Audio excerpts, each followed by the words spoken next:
कि ब्राह्मण कभी जातिवादी नहीं रहा।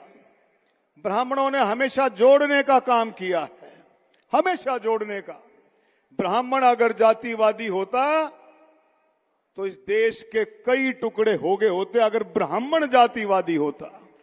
आप देखिए, जैसे माननीय मुख्यमंत्री जी गौ माता के अंदर 33 करोड़ देवी देवताओं का वास गौ माता के अंदर है, तो ऐसे ही ब्राह्मणों के अंदर 36 बिरादरी का वास अगर है तो ब्राह्मणों के अंदर है 36 बिरादरी का। सभी समाजों को साथ लेकर के चलने की ताकत अगर किसी में है तो ब्राह्मणों में है।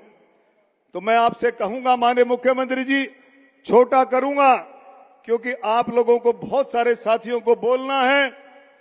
मैं एक ही बात कहूंगा कि जो उम्मीद है, जो ब्राह्मणों को उम्मीद है, माननीय मनोहर लाल खट्टर जी ने कई शुरुआत की। जब करनाल में स्टेट ने, राज्य ने राज्य स्तरीय जब ब्राह्मण सम्मेलन किया था, भगवान परशुराम जयंती मनाई थी, 2021 की बात है मेरे ख्याल, उस समय कई घोषणाएं हुई थी। मैं एक चाहूंगा माननीय मुख्यमंत्री जी, उन सभी घोषणाओं को आप विचार करके उनको लागू किया जाए।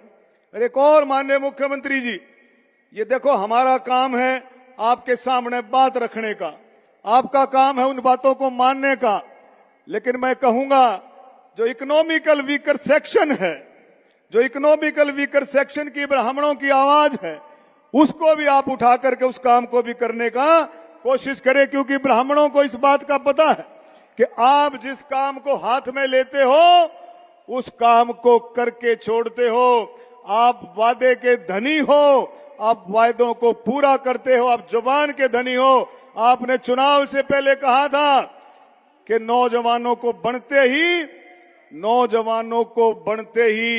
नौकरी नियुक्ति पत्र दूंगा। आपने 1 मिनट की देरी नहीं लगाई।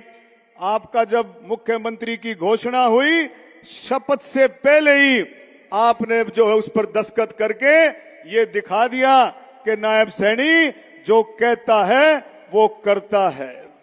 इसी तरह से डीएससी समाज का भी आपने करके दिखाया, जो आपने कहा वो किया।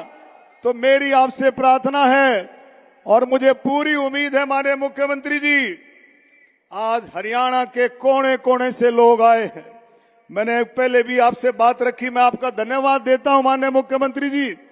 आपने स्टेट लेवल का भगवान परशुराम जयंती का कार्यक्रम दे करके लोगों के ऊपर एक बहुत बड़ी बात की है। गौड़ ब्राह्मण विद्या प्रचारिणी एक ऐसी संस्था है जिसमें 80,000 के करीब मेंबर हैं। एक ऐसी संस्था जो विप्र समाज की आत्मा जुड़ी हुई है, उसको भी ध्यान करके माननीय मुख्यमंत्री जी जो आपने प्रोग्राम दिया है उसको भी सफल बना। मैं आपको स्टेज से वायदे से कहता हूं, वो ऐसी संस्था है, वो उसमें इतनी आत्मा जुड़ी है, उस प्रोग्राम में 1 लाख से भी ज्यादा विप्र समाज आएगा, क्योंकि आत्मा जुड़ी हुई है। अगर 90,000 भी हो तो भाई हम राजनीति छोड़ देंगे। उस समाज के अंदर विप्र समाज इतना जुड़ा हुआ है उस संस्था के साथ।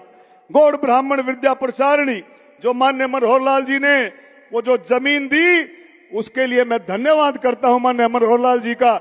और मैं कहूंगा माननीय मुख्यमंत्री जी, उस दिन आप माननीय मनोहर लाल जी को भी लेकर के आए, हम सब उनका भी धन्यवाद करेंगे, क्योंकि बहुत बड़ी बात उन्होंने की है। माननीय प्रधानमंत्री जी के दिशा निर्देश में आज जो पहलगांव में हुआ उसकी हम निंदा करते हैं और ये प्रस्ताव पास करते हैं कि भाई पाकिस्तान को माननीय प्रधानमंत्री जी, इसमें कोई शक नहीं है, माननीय प्रधानमंत्री जी ने 5 कदम ऐसे उठाए हैं। अटारी बॉर्डर पर रोक लगाई पाकिस्तान के नागरिकों के आने जाने पर। आपने फौरन सिंधु नदी समझौता जो 1960 का था उस पर रोक लगाई।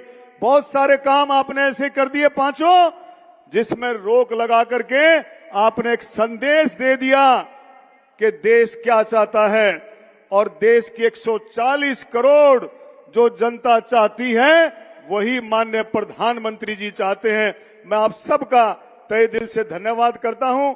माननीय मुख्यमंत्री जी, समाज का इसी तरह से ध्यान रखते रहो, ये आपके साथ रहेगा समाज, और आप तीसरी बार नहीं, चौथी बार, पांचवी बार, पता नहीं कितनी बार आप विप्र समाज का ध्यान रखो, आप क्या पता कितनी बार मुख्यमंत्री बनोगे, ये भी गारंटी की बात है।